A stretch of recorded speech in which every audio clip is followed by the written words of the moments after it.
자, 반갑습니다. 배종찬 교수의 맛있는 돈 이야기의 배종찬입니다. 자, 여러분 반갑습니다. 다가오는 경제위기, 우리는 꼭 이렇게 살아야 된다.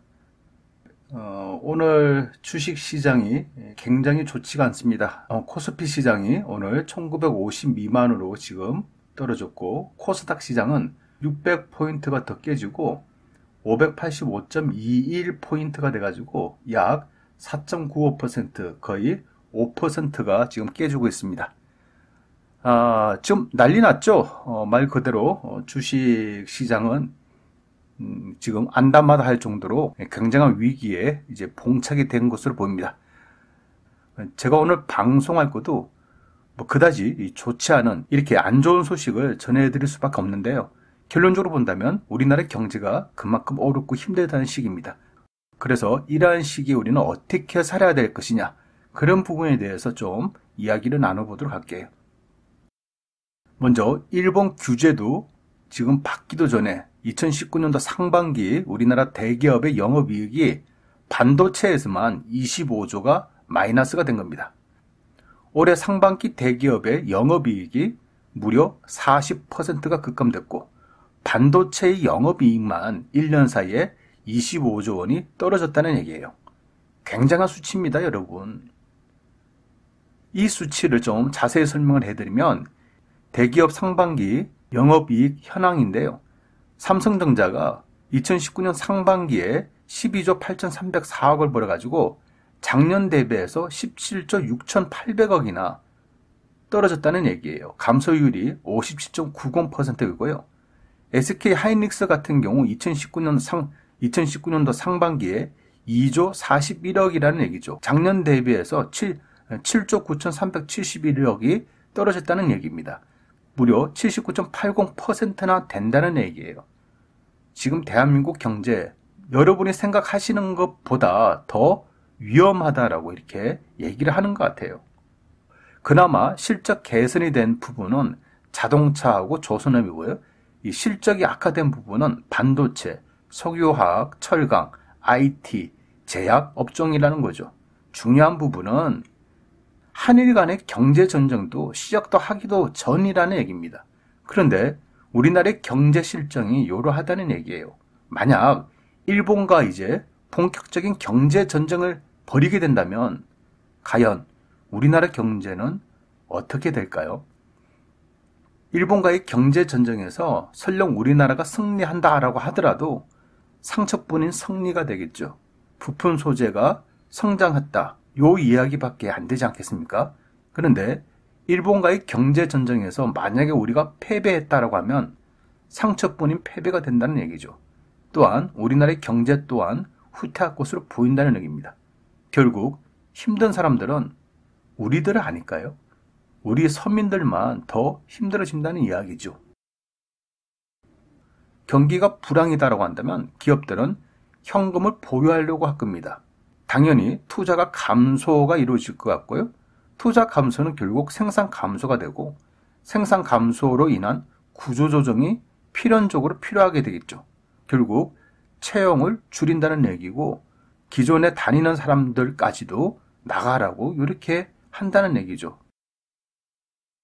결국 우리들 개인들만 실직하게 되고 취업이 가면 갈수록 더 어렵게 된다는 얘기입니다.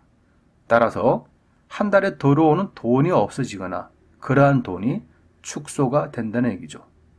결국 이러한 예상이 직접 우리들 삶에 직접 닥치게 된다면 우리는 그동안 벌어놓은 돈으로 겨우겨우 먹고 사셔야 된다는 얘기고, 생활비를 아끼기 위해서 더 절약을 하셔야 된다는 얘기죠.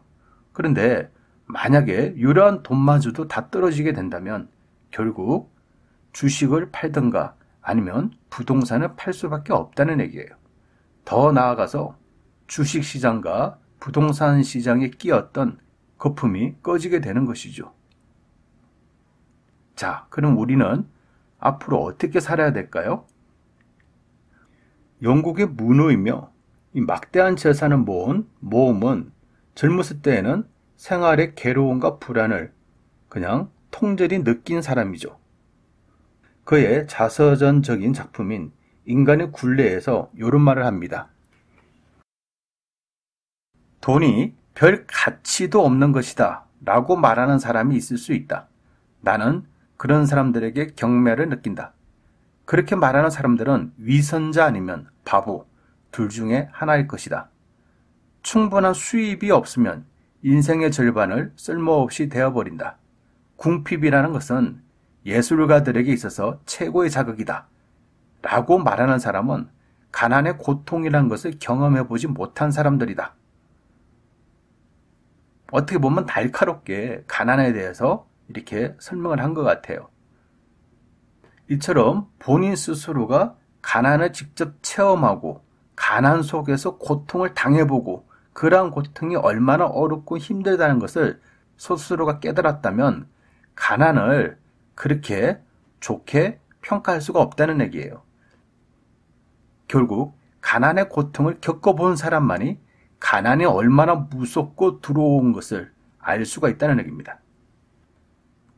유시민 작가의 어떻게 살 것이냐라는 책 속에 이런 문구가 있습니다. 가난은 가난한 아이의 책임이 아니다. 그렇지만 가난한 아이들은 흔히 가난을 부끄럽게 여긴다. 가난은 부끄러운 것이 아니라 단지 불편한 것이 뿐이라는 명언은 어디까지나 명언에 지나지 않는다. 그러나 가난은 단지 부끄러운 것으로 끝나지 않는다. 아주 중요한 말입니다. 어렸을 때 가난은 돈으로 사서 한다. 이런 얘기가 있는데요. 그러한 얘기는 이제 옛날 이야기라는 거죠. 그래서 이 뒤에 있는 문구가 중요하다는 얘기예요. 그러나 가난은 단지 부끄러운 것으로 끝나지 않는다. 즉 부끄러운 것으로 끝나지 않는다는 얘기는 질병과 이 가난으로 인해 가지고 좋은 교육을 받지 못한다는 거예요. 결국 가난의 대물림 현상이 일어난다는 얘기죠. 이러한 점에서 볼 때 지금 경제 위기지 않습니까? 어떻게 살 것인가? 또 경제 전쟁을 앞으로 치러야 돼요. 어떻게 살 것인가? 경제 위기가 다가오고 있고 외환 위기, 내환 위기가 지금 같이 다가오고 있다는 얘기입니다. 이러한 위기에 우리는 어떻게 살아야 될 것인가? 아주 중요하지 않겠습니까?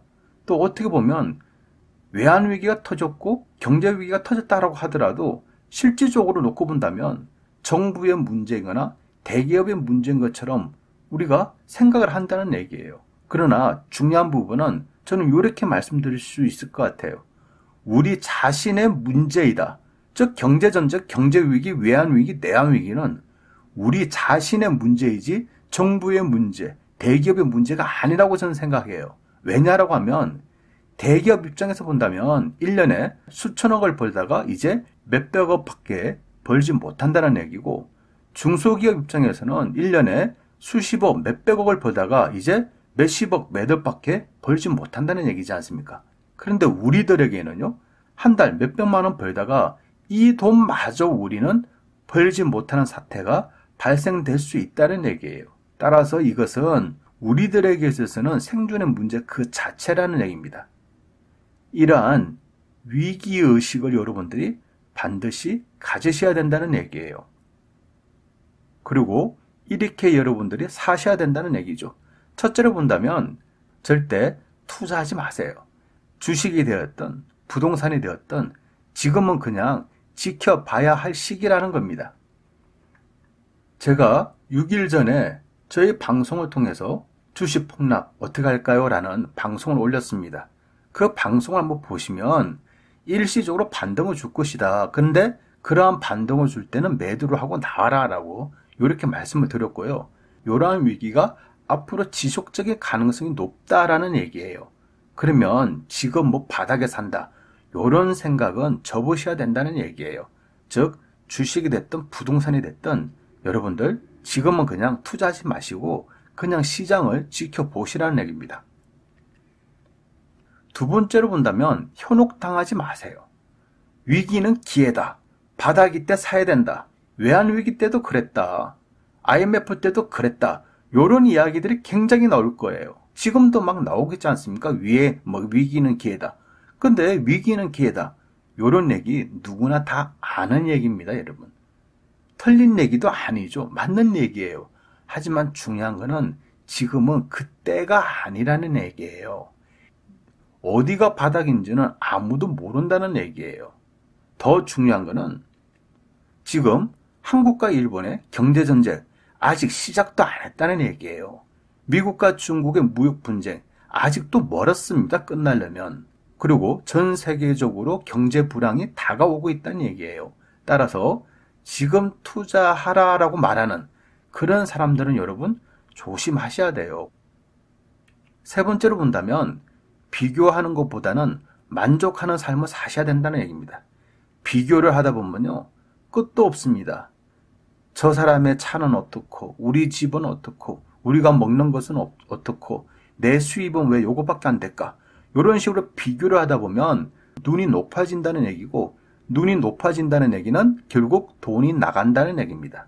그런데 만족을 하다 보면요. 돈이 들어와요. 왜 그러냐라고 하면 이 월급이 어디냐? 이게 어디냐? 지금 같은 불경기에 이 정도 버는 것만 해도 감사하다. 나는 새로운 일자리가 이렇게 생긴 것만 해도 만족한다. 몸이 아프다 하더라도 이 정도가 어디냐? 이러면서 스스로에 대한 만족도를 높이셔야 된다는 얘기예요.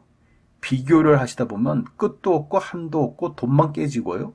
만족을 하시게 되면 내 마음이 편안해지고 내 돈이 밖으로 나가지 않고 안쪽으로 들어온다는 이야기입니다.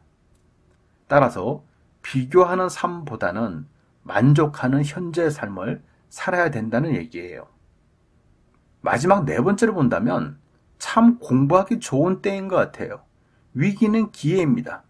단 그때를 위하여 지금 재특고 공부를 시작할 시기라는 거죠. 언젠가는 이러한 위기도 다시 기회로 전환될 때가 있다는 얘기죠. 또 언젠가는 여러분들이 또 찬스를 맞이할 수가 있다는 얘기예요. 그렇기 위해서 그러한 기회가 다가왔을 때, 그러한 찬스가 다가왔을 때 여러분들이 갈고 닦은 지식과 지혜를 활용하여 투자를 하셔도 충분히 늦지 않다는 얘기예요. 결론적으로 지금은 투자를 할 때가 아니라 열심히 공부를 하실 때이고 자기의 삶에 언제든지 만족을 느끼는 그러한 삶을 살아가셔야 된다는 얘기예요. 이상까지 배동찬 교수의 맛있는 도움 이야기였습니다. 감사합니다.